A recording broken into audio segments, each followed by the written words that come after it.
for my I hope you will be the same when I meet you one-on-one. Who be this one on the zero? What's the one? Huh? You still lost the one on the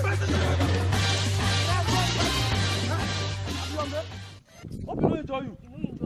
Sorry.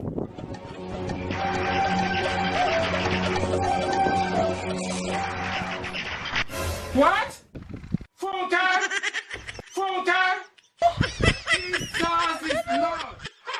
Apostle, we hear of this.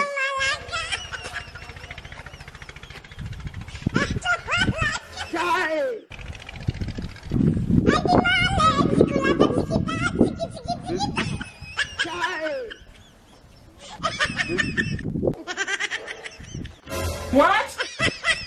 You will end up in McDonald's.